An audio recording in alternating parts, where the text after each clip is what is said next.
예순 넘으면 단 하나만 기억하세요. 남 말고 나를 먼저 챙기는 겁니다. 이게 이기심입니까? 아닙니다. 이게 생존입니다. 돈이 없으면 병원도 못 가고, 약도 못 사고, 요양원도 못 갑니다. 자녀들은 여러분을 책임질 여유가 없습니다. 친구들은 여러분이 어려울 때 외면합니다. 결국 나를 지킬 사람은 나밖에 없습니다. 오늘 이 영상에서 예순부터 나를 먼저 챙겨야 하는 6가지 이유를 명확히 알려드리겠습니다. 지금 당신의 통장을 열어보세요. 잔액이 얼마입니까? 평생 모은 돈이 얼마나 남았습니까? 충격적인 현실을 말씀드리겠습니다. 평생 4억을 모은 사람의 통장에 300만 원밖에 남지 않았습니다. 4억이 다 어디로 갔을까요? 자녀 결혼 자금 2억, 친척에게 빌려준 돈 5천만 원, 친구 사업 자금 3천만 원. 그렇게 베풀고 또 베풀다가 정작 본인이 암 진단을 받았을 때 치료비가 없었습니다. 더 끔찍한 건 자녀에게 도움을 청했을 때 돌아온 대답입니다. 아버지, 저희도 지금 여유가 없어요. 평생 자식 위에 2억을 썼는데 돌아온 건 이 한마디였습니다. 이게 남의 일 같습니까? 아닙니다. 통계청 자료를 보면 65세 이상 노인 빈곤율이 40%를 넘었습니다. 노인 10명 중 4명이 가난하게 삽니다. 왜 그럴까요? 은퇴 후에도 젊을 때처럼 후하게 베풀다가 정작 자기 노후 자금은 바닥났습니다. 많은 분들이 착각합니다. 자식 잘 되면 나도 잘 된다고, 베풀면 반드시 돌아온다고. 전부 위험한 착각입니다. 자식이 잘 된다고 여러분이 잘 되지 않습니다. 베풀어도 돌아오지 않습니다. 돈이 떨어지면 가족도 등을 돌립니다. 더 무서운 진실이 있습니다. 여러분이 베풀면 베풀수록 받는 사람들은 감사하지 않습니다. 오히려 당연하게 여깁니다. 20년간 매달 100만 원씩 준 부모가 건강이 나빠져 50만 원으로 줄이자 자녀가 뭐라고 했을까요? 요즘 인색해지셨네요. 20년간 받은 2억 4천만 원은 다 잊고 줄어든 50만 원만 기억합니다. 이게 현실입니다. 예순이 넘으면 베풀면 안 됩니다. 준비 없이 베풀다간 마지막 10년이 지옥이 됩니다. 돈 없는 노인은 짐이 되고 돈 있는 노인은 어른이 됩니다. 잘못 선택하면 자식들 눈치 보며 살고 병원비 걱정에 잠 못 이룹니다. 하지만 제대로 선택하면 당당하게 살고 건강 지키고 존중받으며 살 수 있습니다.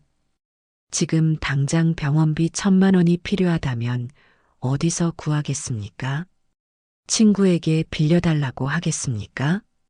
자녀에게 손 벌리겠습니까? 현실은 냉정합니다. 친구는 전화를 받지 않고 자녀는 형편이 어렵다고 말합니다. 평생 베풀었던 사람들은 모두 사라지고 결국 혼자 남습니다. 예순이 넘으면 더 이상 돈을 벌 수 없습니다. 한번 나간 돈은 다시 돌아오지 않습니다. 의료비는 상상을 초월하고 요양비는 천문학적입니다. 암 치료비는 수천만 원, 심장 수술은 2천만 원, 요양병원비는 한 달에 300만 원입니다. 이 돈을 누가 대주겠습니까? 자녀들도 자기 살기 바쁩니다. 대출 이자, 생활비, 자녀 교육비로 빠듯합니다. 부모님까지 모실 여력이 없습니다. 결국 나를 지킬 사람은 나밖에 없습니다. 이제는 남을 위해서가 아니라 나를 위해 살아야 합니다. 그것이 이기심이 아니라 지혜입니다. 그것이 냉정함이 아니라 성숙함입니다. 오늘 이 영상은 여러분의 노후를 지키는 가장 현실적이고 솔직한 이야기입니다. 지금부터 제가 들려드릴 내용은 실제로 일어난 일들이며 여러분 주변에서도 충분히 일어날 수 있는 일들입니다. 끝까지 보시면 여러분의 남은 인생이 완전히 달라질 겁니다. 제 이야기가 유익하다고 생각하면 댓글에 네라고 적어주세요. 유익하지 않다면 노라고 적어주세요. 여러분의 의견을 바탕으로 더 좋은 내용으로 발전하겠습니다. 구독과 좋아요는 더 많은 분들께 이 이야기를 전하는 큰 힘이 됩니다. 끝까지 시청해 주시면 당신의 노후가 완전히 달라질 겁니다. 이제부터 세 분의 진짜 이야기를 들려드리겠습니다. 이 이야기들은 왜 예순부터 나를 먼저 챙겨야 하는지 명확히 보여주는 생생한 증거입니다. 첫 번째 이야기입니다. 68세 최인호 씨의 이야기입니다. 평생 친구들에게 후하게 베풀며 살았습니다. 7년 전 40년 지기 친구가 사업 자금이 필요하다며 4천만 원을 빌려달라고 했습니다. 인호 씨는 평생 모은 노후 자금이었지만 친구를 믿고 빌려줬습니다. 1년만 쓰고 꼭 갚겠다는 약속이었습니다. 하지만 7년이 지난 지금까지 한 푼도 돌려받지 못했습니다. 처음 1년은 기다렸습니다. 2년이 되자 전화를 걸기 시작했습니다. 친구는 조금만 기다려달라고 했습니다. 3년이 되자 전화를 받지 않기 시작했습니다. 4년이 되자 전화번호를 바꿨습니다. 5년이 되자 완전히 연락이 끊겼습니다. 작년에 우연히 그 친구가 새 차를 샀다는 소식을 들었습니다. 억울했지만 어쩔 수 없었습니다.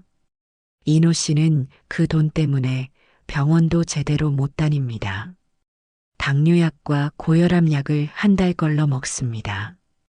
약값이 아까워서입니다. 친구는 새 차를 타고 다니는데 빌려준 사람은 약값도 아끼며 삽니다. 두 번째 이야기입니다. 65세 윤정혜 씨의 이야기입니다. 두 딸을 위해 평생을 헌신했습니다.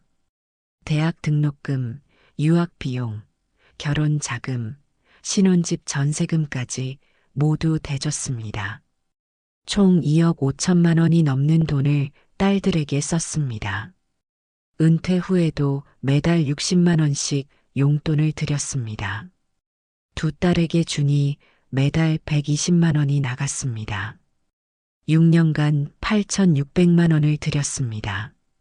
작년에 정혜 씨가 척추 협착증으로 수술을 받아야 했습니다.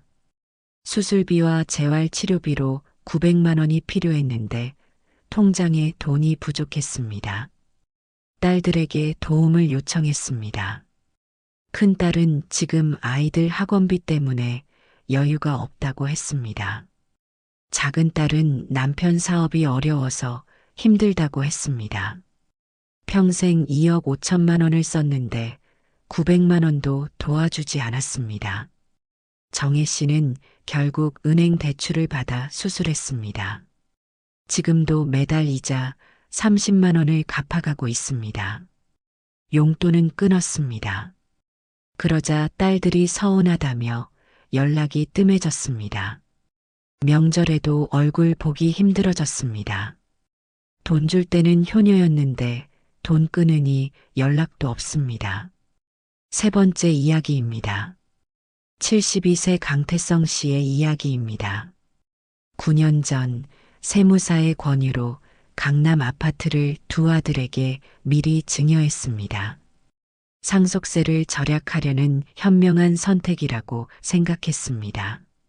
그 아파트는 태성 씨 부부가 40년 동안 산 집이었습니다. 추억이 가득한 집이었습니다. 하지만 4년 전 아들들 사이에 갈등이 생겼습니다. 큰아들이 사업 확장 자금이 필요하다며 아파트를 팔자고 했습니다. 작은 아들은 처음에는 반대했지만 결국 동의했습니다. 태성 씨는 그 집에서 계속 살고 싶었습니다. 하지만 이미 소유권은 아들들 것이었습니다. 아무런 발언권이 없었습니다. 아들들은 아파트를 팔았습니다. 13억에 팔렸습니다. 큰아들이 7억을 가져가고 작은 아들이 6억을 가져갔습니다. 태성 씨 부부에게는 한 푼도 주지 않았습니다. 이미 증여받은 거니까 당연하다는 듯이 말했습니다. 태성 씨 부부는 급하게 월세 500만 원짜리 작은 아파트로 이사했습니다. 40년 살던 집에서 쫓겨난 기분이었습니다. 큰아들은 그 돈으로 사업을 확장했지만 실패했습니다. 작은 아들은 그 돈으로 더 큰 아파트로 이사했습니다. 부모는 월세방에 사는데 아들은 호화 아파트에 삽니다. 지금 태성 씨는 매일 후회합니다. 왜 미리 증여했을까? 재산은 죽을 때까지 내 이름으로 가지고 있어야 했는데 하루에도 수십 번 후회합니다. 하지만 이미 늦었습니다. 여러분, 이 세 가지 이야기가 특별한 경우일까요? 절대 아닙니다. 우리 주변에 이런 일이 너무나 많습니다. 그리고 지금 이 순간에도 똑같은 일들이 계속 벌어지고 있습니다. 최인호 씨는 친구를 믿었습니다. 윤정혜 씨는 자녀를 믿었습니다. 강태성 씨는 가족을 믿었습니다. 하지만 돈이 떨어지자 모두 등을 돌렸습니다. 이게 현실입니다. 이제 이 세 가지 이야기에서 우리가 배워야 할 교훈을 찾아보겠습니다. 지금부터 하나씩 짚어보겠습니다. 첫 번째 교훈입니다. 예순이 넘으면 돈 버는 능력이 사라집니다. 20대, 30대, 40대에는 달랐습니다. 실수해도 다시 일어설 시간이 있었습니다. 사업이 망해도 다시 시작할 수 있었습니다. 돈을 잃어도 일해서 다시 벌 수 있었습니다. 하지만 예순이 넘으면 모든 게 달라집니다. 다시 취업할 수도 없고 사업을 새로 시작할 수도 없습니다. 연금과 저축, 그게 전부입니다. 최인호 씨를 보세요. 4천만 원을 친구에게 빌려준 순간 그 돈은 영원히 사라졌습니다. 그 돈으로 7년을 훨씬 더 편하게 살 수 있었을 겁니다. 병원도 제때 가고, 약도 제대로 먹고, 여행도 가고. 하지만 지금은 약값도 아껴가며 삽니다. 여러분이 가진 돈은 유한합니다. 물이 떨어져가는 사막에서 물통을 들고 있는 것과 같습니다. 그 물을 다른 사람에게 나눠주면 당신은 목말라 죽습니다. 두 번째 교훈입니다. 베풀수록 감사는 줄어들고 요구는 늘어납니다. 이게 인간의 본성입니다. 심리학에서 이를 습관화라고 부릅니다. 처음 받을 때는 감동하고 감사합니다. 하지만 2번, 3번, 10번, 100번 받다 보면 어떻게 될까요? 당연하게 여깁니다. 권리처럼 느껴집니다. 윤정혜 씨를 보세요. 6년간 매달 120만 원씩 딸들에게 줬습니다. 총 8,600만 원입니다. 딸들은 한 번이라도 고맙다고 했을까요? 처음 몇 달은 그랬을 겁니다. 하지만 1년이 지나고 2년이 지나고 5년이 지나자 당연해졌습니다. 엄마가 주는 돈은 월급처럼 고정 수입이 됐습니다. 그러다 용돈이 끊기자 어떻게 됐습니까? 섭섭해하고 서운해하고 연락이 끊겼습니다. 6년간 받은 8,600만 원은 다 잊어버렸습니다. 심리학자들은 이를 손실 혐오라고 부릅니다. 사람들은 얻는 기쁨보다 잃는 고통을 훨씬 크게 느낍니다. 100만 원을 새로 받는 기쁨보다 받던 100만 원이 없어지는 고통이 2배 더 큽니다. 그래서 계속 주다가 중단하면 배신감까지 느낍니다. 세 번째 교훈입니다. 소유권을 잃으면 발언권도 잃습니다. 강태성 씨를 보세요. 40년을 산 집이었습니다. 추억이 가득한 집이었습니다. 하지만 소유권을 아들들에게 넘기는 순간 그 집은 더 이상 태성 씨 것이 아니었습니다.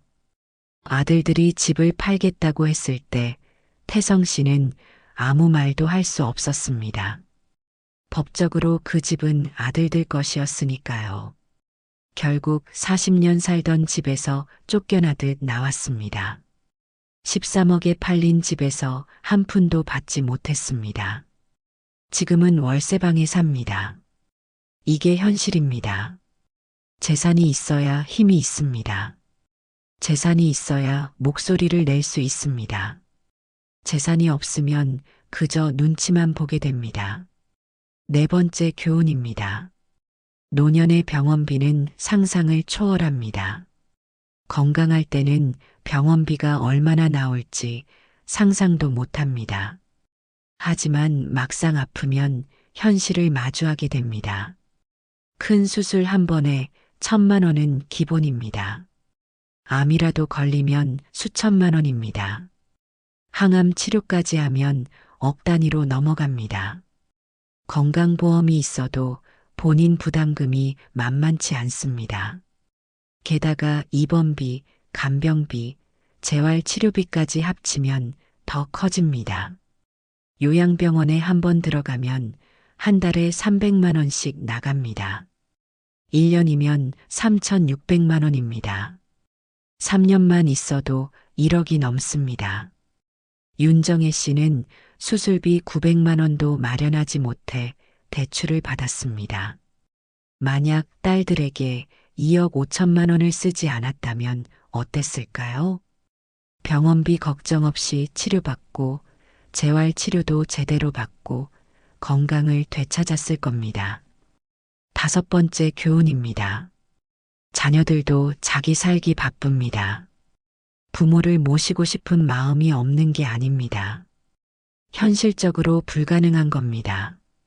요즘 젊은이들의 삶을 보세요. 집값은 하늘 높은 줄 모르고 오르고 전세금도 억 단위입니다. 대출받아 집 마련하면 매달 200만 원 넘게 이자를 냅니다. 아이 둘 키우면 사교육비로 한 달에 200만 원이 나갑니다. 맞벌이에도 빠듯합니다. 저축할 여유도 없습니다. 이런 상황에서 부모님 용돈까지 드리면 가게가 무너집니다. 효도하고 싶어도 할 수 없는 겁니다. 그러니 부모가 스스로 준비해야 합니다. 자녀에게 기대하면 안 됩니다. 여섯 번째 교훈입니다. 진짜 사랑은 베푸는 게 아니라 짐이 안 되는 겁니다. 많은 분들이 착각합니다. 자녀에게 많이 주는 게 사랑이라고. 하지만 생각해 보세요. 자녀들이 진짜 원하는 게 뭘까요?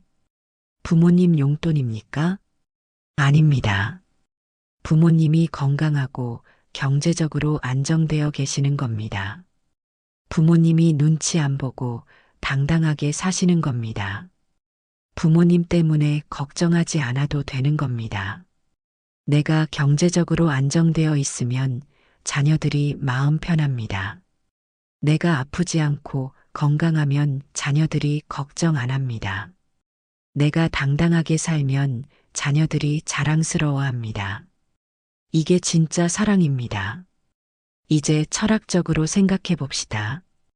고대 그리스 철학자 아리스토텔레스는 중용을 강조했습니다. 너무 많이 주는 것도 너무 안 주는 것도 아닌 적절한 균형. 예순이 넘으면 그 균형점이 달라집니다. 젊을 때는 많이 줘도 괜찮았습니다. 하지만 이제는 적게 주는 게 균형입니다. 아니, 안 주는 게 균형일 수도 있습니다. 왜냐하면 내가 먼저 살아남아야 하니까요. 로마 철학자 마르쿠스 아우렐리우스는 명상록에서 이렇게 말했습니다. 내가 통제할 수 없는 것에 에너지를 쓰지 마라.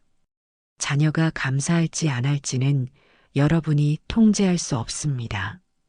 친구가 돈을 갚을지 안 갚을지도 통제할 수 없습니다. 하지만 여러분이 돈을 지킬지 말지는 통제할 수 있습니다. 통제 가능한 것에 집중하세요. 심리학적으로 보면 이를 자기 효능감이라고 부릅니다. 내가 할 수 있는 일에 집중할 때 우리는 힘을 얻습니다. 남을 바꾸려고 하지 말고 나를 지키는 데 집중하세요. 보편적인 메시지로 확장해 보겠습니다. 예순 이후의 삶은 베푸는 시기가 아니라 거두는 시기입니다. 평생 일하고 헌신하고 희생했습니다. 이제는 그 열매를 따먹을 때입니다. 죄책감 느낄 필요 없습니다. 여러분은 충분히 베풀었습니다. 이제는 받을 차례입니다. 아니, 지킬 차례입니다. 프랑스 철학자 볼테르는 이렇게 말했습니다. 완벽은 선의 적이다. 완벽한 부모가 되려고 하지 마세요. 완벽한 친구가 되려고 하지 마세요. 그냥 살아남는 부모가 되세요. 그냥 건강한 친구가 되세요. 그것만으로도 충분합니다. 이제 행동의 방향을 전환할 때입니다. 오늘부터 여러분은 베푸는 사람에서 지키는 사람으로 바뀌어야 합니다. 주는 사람에서 거절하는 사람으로 바뀌어야 합니다. 희생하는 사람에서 당당한 사람으로 바뀌어야 합니다. 이게 이기심입니까? 아닙니다. 이게 생존입니다. 이게 지혜입니다. 이게 성숙함입니다. 여러분이 쓰러지면 아무도 일으켜 세우지 않습니다. 여러분이 서 있어야 다른 사람도 의지할 수 있습니다. 여러분 자신을 최우선으로 두세요. 이제부터 구체적으로 어떻게 실천할지 말씀드리겠습니다. 그렇다면 구체적으로 어떻게 해야 할까요? 지금부터 오늘 당장 실천할 수 있는 6가지 방법을 알려드리겠습니다. 작은 실천 하나가 여러분의 노후를 완전히 바꿔놓을 겁니다. 첫 번째 방법입니다. 오늘부터 지갑을 닫으세요. 누가 돈 이야기를 꺼내면 바로 이렇게 말하세요. 미안하지만 나도 형편이 빠듯해. 노후 자금은 한 푼도 못 건드려. 이렇게 단호하게 선을 그으세요. 친구가 사업 자금을 빌려달라고 합니다. 30년 친구라고요? 40년 친구라고요? 상관없습니다. 친구는 은행이 아닙니다.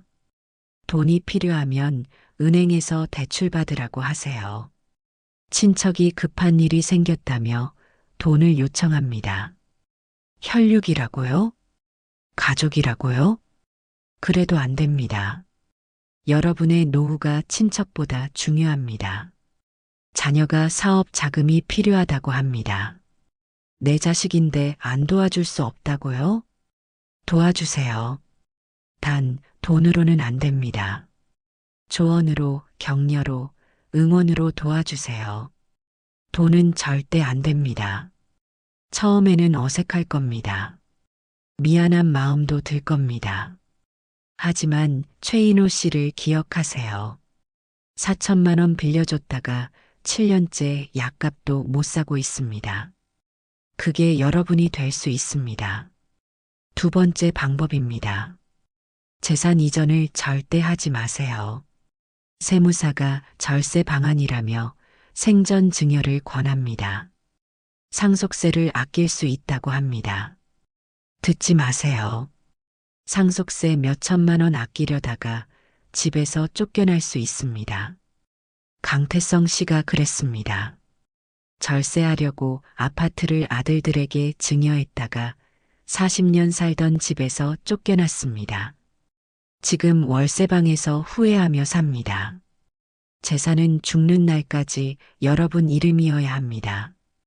그래야 힘이 있습니다. 그래야 자녀들이 함부로 못합니다. 그래야 존중받습니다. 부동산 이름을 바꾸는 순간 여러분은 힘을 잃습니다. 주식, 예금, 모든 재산을 여러분 이름으로 지키세요. 자녀들이 섭섭해한다고요? 섭섭해하게 내버려 두세요. 여러분의 안전이 자녀의 기분보다 중요합니다. 세 번째 방법입니다. 정기 용돈을 즉시 중단하세요. 지금 자녀들에게 매달 용돈을 주고 계십니까? 오늘 당장 중단하세요. 윤정혜 씨처럼 6년간 매달 120만 원씩 주다가 정작 본인이 아플 때는 외면당했습니다. 정기적으로 주는 돈은 당연한 수입이 됩니다. 끊으면 배신감을 느낍니다. 그러니 애초에 시작하지 말았어야 했습니다. 이미 주고 있다면 지금이라도 끊으세요. 자녀에게 솔직하게 말하세요. 앞으로는 용돈을 못 줄 것 같아. 건강도 안 좋고 병원비도 많이 들어서 이해해줘. 이렇게 말하세요. 자녀들이 서운해할 겁니다. 화낼 수도 있습니다. 그래도 끊으세요. 일주일 지나면 익숙해집니다. 한 달 지나면 잊어버립니다. 대신 특별한 날에만 가끔 주세요. 생일, 명절, 이럴 때만요. 그러면 받을 때 감사하게 생각합니다. 정기 수입이 아니라 특별한 선물이 되니까요. 네 번째 방법입니다. 경조사비 기준을 확 낮추세요. 친구 자녀 결혼식에 얼마를 내십니까? 10만 원? 20만 원? 너무 많습니다. 5만 원이면 충분합니다. 친척 결혼식은요? 3만 원이면 됩니다. 장례식도 마찬가지입니다. 5만 원 이상 낼 이유가 없습니다. 체면 때문에 많이 낸다고요? 그 체면이 나중에 병원비 될까요? 아닙니다. 체면은 배를 채워주지 않습니다. 체면은 병을 고쳐주지 않습니다. 체면 버리세요. 조문 갈 때도 마찬가지입니다. 꼭 가야 할 곳만 가세요. 친한 친구, 가까운 친척만요. 먼 친척, 아는 정도 사람은 부의금만 보내거나 아예 안 가도 됩니다. 냉정하게 들립니까? 하지만 현실입니다. 여러분이 아플 때 그 사람들이 찾아올까요? 안 옵니다. 다섯 번째 방법입니다. 외식과 선물을 대폭 줄이세요. 자녀들 올 때마다 외식 시키지 마세요. 집에서 간단하게 먹으세요. 손주 만날 때마다 선물 사주지 마세요. 생일 같은 특별한 날만 작은 선물 하나면 됩니다. 명절 때마다 비싼 선물 주지 마세요.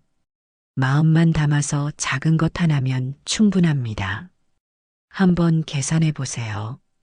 외식 한 번에 10만 원, 한 달에 4번이면 40만 원입니다. 1년이면 480만 원입니다.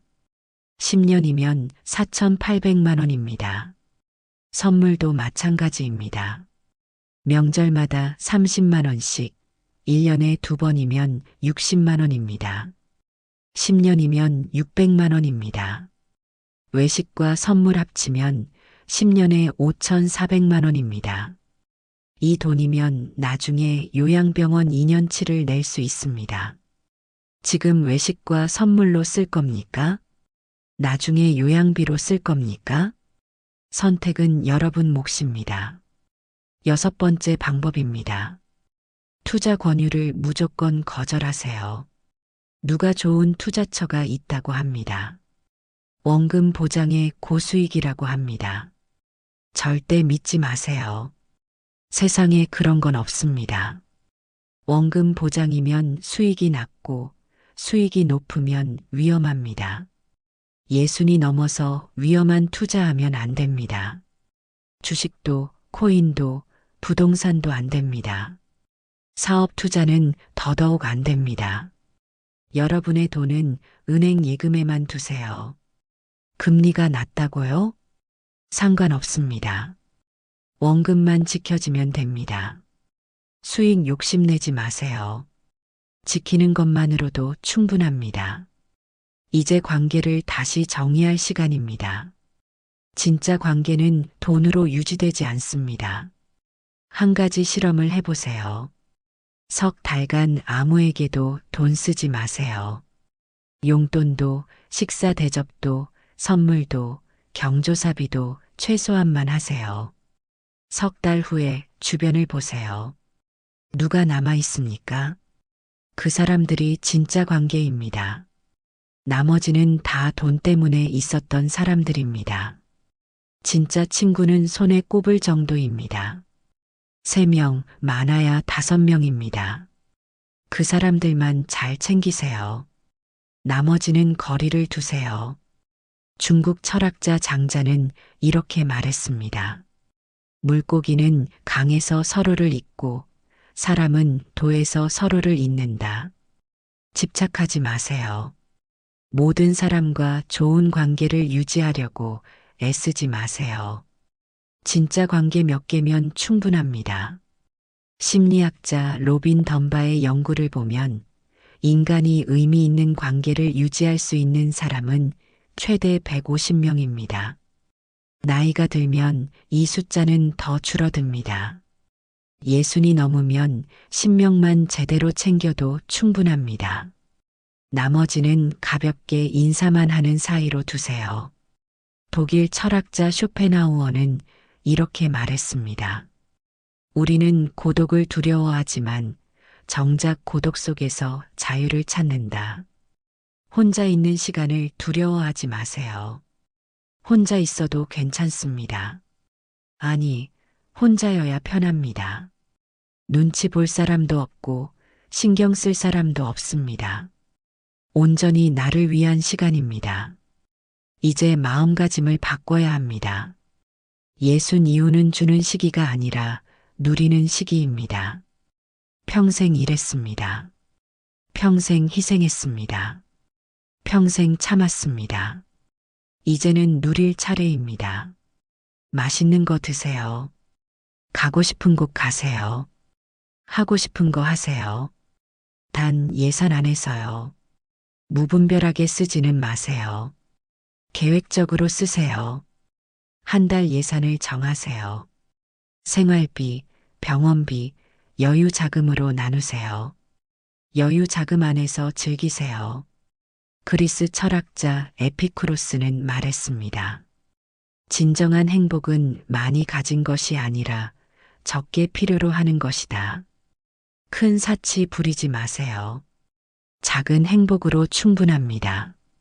좋아하는 빵 하나, 따뜻한 차 한 잔, 햇살 좋은 공원 산책. 이런 작은 것들이 진짜 행복입니다. 이제 여러분께 직접 촉구합니다. 오늘부터 시작하세요. 내일부터가 아닙니다.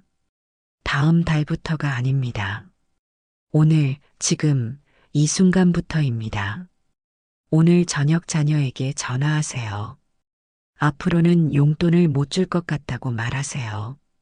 내일 친구가 돈 이야기를 꺼내면 단호하게 거절하세요. 모레부터는 외식 대신 집밥을 드세요. 이렇게 하나씩 바꿔가세요. 처음 일주일이 가장 힘듭니다. 죄책감도 들고 미안한 마음도 듭니다. 하지만 2주일만 버티세요. 한 달 지나면 익숙해집니다. 석 달 지나면 편해집니다. 1년 지나면 통장 잔고를 보며 안도하실 겁니다. 여러분, 이건 이기심이 아닙니다. 이건 생존입니다. 이건 지혜입니다. 평생 충분히 베풀었습니다. 이제는 지킬 때입니다. 당당하게 여러분을 위해 사세요. 미안해하지 마세요. 눈치 보지 마세요. 여러분은 그럴 자격이 있습니다. 석 달 후, 6개월 후, 1년 후에 여러분은 오늘의 결정에 감사할 겁니다. 병원비 걱정 없이 치료받으면서 안도할 겁니다. 자녀들 눈치 안 보고 당당하게 살면서 행복해질 겁니다. 통장 잔고가 늘어나는 걸 보면서 뿌듯해 할 겁니다. 여러분의 노후는 여러분이 지킵니다. 돈이 있어야 선택할 수 있습니다. 돈이 있어야 존중받습니다. 돈이 있어야 당당할 수 있습니다. 오늘부터 여러분의 지갑을 지키세요.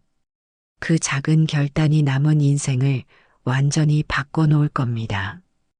영상을 끝까지 봐주셔서 진심으로 감사드립니다. 오늘 제가 말씀드린 6가지 방법 중에서 여러분이 앞으로 실행할 것이 몇 번인지 댓글로 적어주세요. 한 가지만 하실 건가요? 아니면 6가지 모두 하실 건가요? 여러분의 댓글 하나하나가 저에게 큰 힘이 되고 더 나은 콘텐츠를 만드는데 큰 도움이 됩니다. 여러분의 참여가 이 채널을 더 유용하게 만들어줍니다. 당신의 작은 댓글 하나가 또 다른 누군가에게 용기가 될 수 있습니다. 구독과 좋아요도 꼭 부탁드립니다. 여러분의 노후를 지키는 현실적이고 솔직한 이야기를 계속 전해드리겠습니다. 끝까지 함께 해주셔서 감사합니다.